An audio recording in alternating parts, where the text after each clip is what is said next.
explosions and gunfire in the heart of Kabul. A Taliban spokesperson saying dozens of armed fighters, some with suicide vests, targeted the presidential palace and other government offices.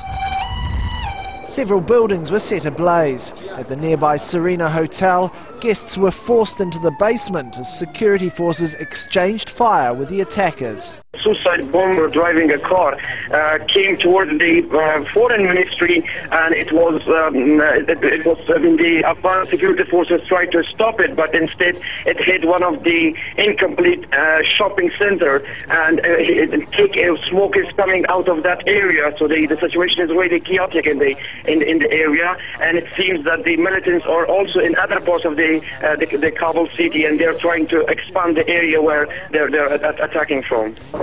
A big explosion too near the Foreign and Education Ministries. Further reports of a car bomb near the Defence Ministry.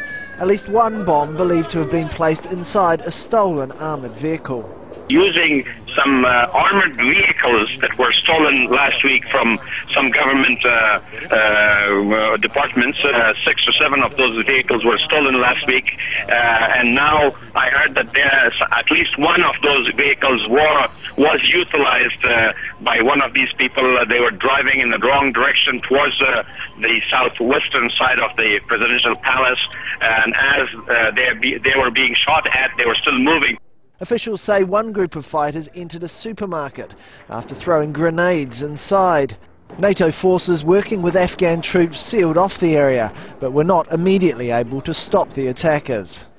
These numerous coordinated attacks on such high-profile buildings reflect the Taliban's increasingly brazen challenge to Afghan and international forces. The attacks coming as President Karzai swore in some members of his new cabinet.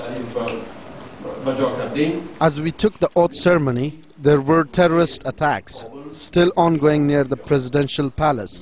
This is one of the dangers which Afghanistan faces. There are other dangers which are more dangerous, and the damage from them can be bigger. These other dangers are from both inside and outside the country.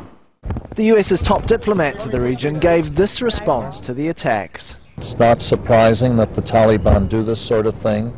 They're desperate people, they're ruthless. The people who are doing this certainly will not survive the attack, nor will they succeed.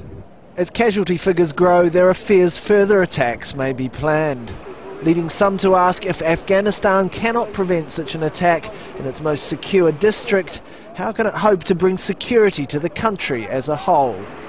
Tarek, Bazley, Al Jazeera.